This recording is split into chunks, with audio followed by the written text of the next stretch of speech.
Hello everyone, welcome to Edutap. तो आज के सेशन में हम डिस्कस करेंगे membership of a company. Okay, so membership is different, slightly different from shareholding. Normally जो भी शेयर होल्डर्स होते हैं वो कंपनी के मेंबर्स बन जाते हैं, लेकिन अब कुछ कंपनीज ऐसी हैं जहां पे शेयर कैपिटल होती ही नहीं है। तो ऐसे केस में शेयर होल्डर तो हुआ ही नहीं, लेकिन ऐसी कंपनीज के मेंबर जरूर होते हैं। तो स्लाइड थोड़ा सा डिफरेंस है, लेकिन इसमें आपको ज्यादा डिटेल में जाने की जरूरत नहीं। But you have to understand that all share holders are members, but all members are not share holders. ठीक है। तो अब मेंबर बनता कौन है कंपनी का? अकॉर्डिंग टू कंपनीज एक्ट, जिसने मेमोरेंडम ऑफ एसोसिएशन को सब्सक्राइब कर लिया, जिसने भी मेमोरेंडम ऑफ एसोसिएशन को सब्सक्राइब कर लिया कंपनी के, और जिसका नाम रजिस्टर में आ गया, वो मेंबर है कंपनी का। जिसने अग्री अग्री कर लिया रिटर्न में कि मुझे मेंबर बनना है कंपनी का, जो रजिस्टर ऑफ मेंबर्स में जिसका नाम आ गया, वो मेंबर हो गया कंपनी का। या जो कंपनी के शेयर होल्ड करता है, या जिसका नाम डिपॉजिटरी रिकॉर्ड्स में एज अ बेनिफिशियल ओनर है, वो सारे कंपनी के मेंबर बन जाते हैं। और यहाँ पे आपने शेयर रिसीव किए नहीं किए ये मैटर नहीं करता। एक बार आपको शेयर्स अलॉट हो गए, शेयर सर्टिफिकेट साइन हो गया, आपका नाम आ गया रजिस्टर के अंदर, तो आप मेंबर बन जाते हैं कंपनी के। ये मैटर नहीं करता कि आपको फिजिकली अभी शेयर्स रिसीव हुए हैं या नहीं हुए हैं। तो मेंबर बनने की कंपनी के बहुत सारे मोड्स हैं, उनकी अब हम बात करते हैं। तो सबसे पहले by subscribing to the MOA. अगर मैंने कंपनी का सब्सक्रिप्शन ले लिया मेमोरेंडम का, तो मैं मेंबर बन जाती हूँ कंपनी की, चाहे मुझे शेयर्स अलॉट हुए हैं, चाहे मैंने एप्लीकेशन दी है नहीं दी है। अगर मैंने मेमोरेंडम ऑफ एसोसिएशन पे सब्सक्रिप्शन ले लिया, तो मैं मेंबर ऑफ द कंपनी बन जाती हूँ, और फिर मैं उस कॉन्ट्रैक्ट को कैंसिल नहीं कर सकती हूँ। वो इरिवोकेबल होता है। इवन अगर प्रमोटर ने मेरे साथ फ्रॉड भी किया है, तो भी मैंने अगर एमओए साइन कर दिया, तो फिर मैं मेंबर ऑफ द कंपनी बन जाती हूँ। दूसरा, share allotment. A person becomes a share holder if he agrees to take allotment. Allotment में क्या है? डायरेक्टर ने मुझे कंपनी के शेयर्स अप्रोप्रिएट कर दिए, तो मैं कंपनी की मेंबर बन गई। मैंने ओपन मार्केट में जाके शेयर्स बाय कर लिए, तो भी मैं कंपनी की मेंबर बन गई। ठीक है। और मान लो कि मैंने जॉइंटली अपने हस्बैंड के साथ शेयर्स होल्ड किए हुए थे, मेरी डेथ होगी तो मेरे हस्बैंड के पास रहेंगे शेयर, वो भी तो थे ना जॉइंट होल्डर। या मान लो मेरी डेथ हो जाती है, मैं सिंगल ओनर थी शेयर्स की, तो मैंने किसी को नॉमिनेट नहीं किया, तो मेरे बाद जो मेरे लीगल रिप्रेजेंटेटिव्स होंगे, उन्हें मेरे शेयर्स मिल जाएंगे, तो वो फिर कंपनी के मेंबर बन जाएंगे, ट्रांसमिशन हो जाएगा शेयर्स का। फिर होता है बाय एक्विसेंस। ये थोड़ा सा डिफरेंट है। मान लो मैं अगर अलाउ करती हूँ कि मेरा नाम कंपनी के मेंबर रजिस्टर में ऐड किया जाए, या मैं ऐसे होल्ड आउट करती हूँ, खुद को दिखाती हूँ कि मैं कंपनी की मेंबर हूँ, तो मैं बिना फॉर्मल अग्रीमेंट के भी कंपनी की मेंबर बन जाऊंगी। बाद में मैं डिनाई नहीं कर सकती। जब मैंने पहले ही अलाउ कर दिया कि मेरा नाम ऐड कर दो रजिस्टर में, या फिर मैंने ऐसे जताया कि मैं मेंबर हूँ, तो फिर मुझे भी लायबल बनाया जा सकता है। मैं बाद में डिनाई नहीं कर सकती। ठीक है। बाकी जॉइंट मेंबरशिप भी हो सकती है, दो लोग मिलके भी। ए और बी मान लो जॉइंट मेंबर्स हैं कंपनी के, जॉइंट शेयर होल्डिंग है उनकी, जिसका नाम पहले लिखा होता है लिस्ट में। ठीक है। जैसे ए एंड बी है, तो ए का नाम पहले है, तो ए को प्राइमरी मेंबर माना जाएगा। सारे नोटिस, सारे डिविडेंड ए के नाम पे आएंगे। ठीक है। ए के नाम पे आएंगे। कंपनी के लिए तो ए और बी एक एक मेंबर है। ठीक है। जिसका नाम पहले होगा उसे प्राइमरी मेंबर माना जाएगा। फिर बेनिफिशियल ओनर, जो डिपॉजिटरीज होती हैं, एनएसडीएल, सीडीएस, ये डिपॉजिटरी होती हैं शेयर्स की, इनके रिकॉर्ड्स के अंदर जो बेनिफिशियल ओनर के तौर पे लिस्टेड है, उसे कंपनी का मेंबर माना जाता है। ठीक है। अब कंपनी का मेंबर बन कौन सकता है? जो भी कॉन्ट्रैक्ट करने के लिए क्वालिफाइड है, वो कंपनी का मेंबर बन सकता है। कोई कंपनीज एक्ट ने अलग से क्वालिफिकेशन नहीं दे रखा है। ठीक है। As per Indian contract act, देखो, पर्सन ऑफ अनसाउंड माइंड है, माइनर है, अगर नाम गलती से आ गया, माइनर का नाम गलती से आ गया रजिस्टर के अंदर, तो वो इस कॉन्ट्रैक्ट को रिसेंड कर सकता है। उसकी कोई लायबिलिटी नहीं होगी। वो ये कह सकता है कि मेरा नाम गलती से ऐड किया गया है। ठीक है। क्या एक कंपनी बन सकती है मेंबर दूसरी कंपनी की? यस, अगर उसका एमओए अलाउ करे। एक कंपनी खुद की ही मेंबर नहीं बन सकती, दूसरी किसी कंपनी की मेंबर बन सकती है, अगर उनका मेमोरेंडम अलाउ करे तो। पार्टनरशिप फर्म अपने नाम पे शेयर्स नहीं खरीद सकता, क्योंकि पार्टनरशिप फर्म को लीगल पर्सन नहीं माना जाता है। तो फर्म अपने नाम पे कभी भी शेयर्स नहीं खरीद सकता। फर्म के जो पार्टनर्स हैं, वो शेयर्स खरीद सकते हैं। ठीक है। और वो जो शेयर्स खरीदेंगे वो फिर फर्म के एसेट्स बन जाएंगे, लेकिन पार्टनरशिप फर्म के नाम पे शेयर्स नहीं खरीदे जा सकते। रजिस्टर्ड सोसाइटी जो रजिस्टर्ड है under the society registration act, वो भी मेंबर बन सकती है कंपनी की। एनआरआईज भी मेंबर बन सकते हैं, अगर फेमा और आरबीआई अलाउ करें।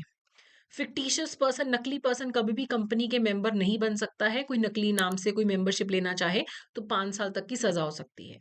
एलएलपी जो है, they can become members of a company. LLP एक लीगल पर्सन है, they can become the member of a company. जैसे नॉर्मल पार्टनरशिप नहीं बन सकती, लेकिन LLP बन सकती है। ठीक है। Insolvent members, insolvent person remains a member as long as they are listed on the register. They retain voting right but lose all beneficial interest. अगर कोई पर्सन इंसॉल्वेंट हो गया तो उसका जो भी पैसा है, जो भी डिविडेंड है, जो भी पैसा मिलेगा, वो ऑफिशियल असाइनी या ऑफिशियल रिसीवर को मिलेगा। जब भी कोई कंपनी वाइंड अप होने वाली होती है तो लिक्विडेटर असाइन होता है, कोई पर्सन इंसॉल्वेंट होता है तो ऑफिशियल रिसीवर असाइन होता है। ऑफिशियल रिसीवर के पास अब सारा पैसा जाएगा, इंसॉल्वेंट पर्सन को कोई पैसा नहीं मिलेगा। ठीक है। ट्रेड यूनियंस, अगर ट्रेड यूनियन एक्ट के अंडर रजिस्टर्ड हैं तो वो भी अपने नाम पे मेंबर बन सकती है, कंपनी की शेयर्स ले सकती हैं। अब आप कब आप सेसेशन हो जाता है, कब आप कंपनी के मेंबर होने से हट जाते हो? आपने किसी और को शेयर ट्रांसफर कर दिए, आपके शेयर कंपनी ने फोरफिट कर दिए, कोर्ट ने आपके शेयर्स की सेल करवा दी, आपने खुद से शेयर सरेंडर कर दिए, आपने खुद से जो शेयर कॉन्ट्रैक्ट है वो कैंसिल कर दिया, आपने बोला कि मुझे तो गलत इन्फॉर्मेशन दी गई थी, तो आपने कैंसिल कर दिया। ठीक है। आप इंसॉल्वेंट हो गए, डेथ हो गई, प्रेफरेंस शेयर्स खरीदे थे, शेयर्स रिडीम हो गए, खत्म हो गए, कंपनी वाइंड अप हो गई, तो ये सारे केसेस में आपकी मेंबरशिप ऑफ अ कंपनी खत्म भी हो सकती है। अब जो भी आपके कंपनीज होती हैं, उन्हें हमेशा अपना एक रजिस्टर ऑफ मेंबर्स मेंटेन करके रखना पड़ता है, एक प्रॉपर रजिस्टर मेंटेन करके रखना पड़ता है, जिसमें उनकी सारी डिटेल होती है।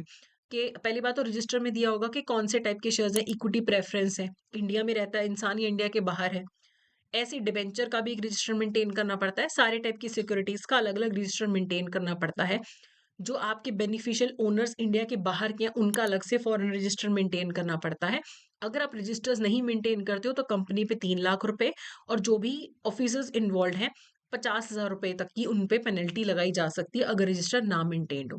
रजिस्टर में नाम, एड्रेस, ऑक्यूपेशन, किसके पास कितने शेयर्स हैं, कब उस वो एंटर किया एज अ मेंबर, कब उसने एग्जिट किया एज अ मेंबर, सब कुछ लिखा होना चाहिए। आपका जो रजिस्टर है ये साल में मैक्सिमम टाइम पीरियड 45 डेज हो सकता है जब ये रजिस्टर क्लोज रहे, और एक स्ट्रेच में मैक्सिमम 30 डेज के लिए क्लोज हो सकता है, और मिला के पूरे साल में 45 डेज के लिए क्लोज हो सकता है। और क्लोज करने से पहले भी जहां पे भी कंपनी का रजिस्टर्ड ऑफिस है, वहां के न्यूज़पेपर में 7 दिन का नोटिस देना पड़ता है कि इतने टाइम के लिए रजिस्टर क्लोज रहेगा। ओके। अब कंपनी के रजिस्टर्ड ऑफिस में या तो ये सारा रजिस्टर मेंटेन किया जाता है, या फिर कोई अप्रूव्ड लोकेशन होती है जहां पे ये रजिस्टर मेंटेन किए जाते हैं। एक जो जनरल मीटिंग होती है कंपनी की, उसमें स्पेशल रेजोल्यूशन पास किया जाता है, अप्रूव किया जाता है कि कहाँ पे रजिस्टर मेंटेन होगा, और ये जो रेजोल्यूशन होगा ये रजिस्टर ऑफ कंपनीज को भी भेजा जाएगा कि हम अपने रजिस्टर कहाँ मेंटेन करेंगे। तो जो भी कंपनी के मेंबर्स है, डिबेंचर होल्डर्स है, वो कभी भी आके बिजनेस आवर्स में फ्री में इन रजिस्टर्स को इंस्पेक्ट कर सकते हैं। बाहर के लोग फीस पे करके रजिस्टर को इंस्पेक्ट कर सकते हैं, और कोई एक्सट्रैक्ट भी ले सकते हैं। ओके। अब इसके रिगार्डिंग एमसीक्यूज करते हैं। अब कंपनी का मेंबर किन्हें माना जाएगा? Only the original subscribers. ऐसा तो नहीं है कि ओनली द ओरिजिनल सब्सक्राइबर्स वही सिर्फ मेंबर होते हैं, तो ओनली वर्ड गलत है। ओरिजिनल सब्सक्राइबर्स जो होते हैं मेंबरंडम के, वो ऑब्वियसली मेंबर्स होते हैं, शेयर होल्डर्स होते हैं, लेकिन ओनली वर्ड नहीं आना चाहिए। जो रिटर्न में अग्री करता है मेंबर बनने के लिए, जिसका नाम रजिस्टर में है, यस। जिसने शेयर होल्ड किए हैं, जो बेनिफिशियल ओनर है वो भी कंपनी के मेंबर है, yes. A person becomes a member and share holder only after physically receiving the share certificate. तो फिजिकली शेयर सर्टिफिकेट रिसीव करना कंपल्सरी नहीं है। ठीक है। तो 2 and 3 C is the correct answer. अगला है, consider the following modes through which a person can become a member of a company. By subscribing to MOA where the subscriber is automatically deemed member. ठीक है, आप MOA subscribe कर लो, आप member बन जाते हो। शेयर्स अलॉट हो जाए आपको, ठीक है, तब भी आप मेंबर बन जाते हो। आप ओपन मार्केट में शेयर्स खरीदते हो तो भी आप मेंबर बन जाते हो। Through the transmission of shares where the legal heirs of a deceased members have the right to register themselves as a member if no nomination is made. ठीक है, एक पर्सन की डेथ होगी, वो किसी को नॉमिनेट नहीं करके गया, तो उसके जो लीगल heirs होंगे वो भी मेंबर बन सकते हैं। तो सारे ऑप्शन यहाँ पे करेक्ट हैं। तो आप सेसेशन कैसे होता है आपका? आप कंपनी की मेंबरशिप हट कैसे जाती है? Transfer of shares from one person to another, forfeiture of shares, sale of shares by court order, surrender of shares. तो ये सारे केसेस के थ्रू आपकी जो कंपनी की मेंबरशिप है वो खत्म हो जाती है। ठीक है। लास्ट है, XYZ corporation headquarter in the greenfield district decide to close it register for maintenance. According to Companies Act, what is the maximum number of days notice XYZ Corporation must provide by advertisement in a local newspaper? अगर आपको अपना register close करना है तो आपको local newspaper में ये notice देना पड़ता है कि हमारा इतने दिन के लिए हम रजिस्टर क्लोज कर रहे हैं, तो 7 दिन का आपको नोटिस देना पड़ता है। ठीक है, तो ये था हमारा आज का session. That's it for today. Thank you so much.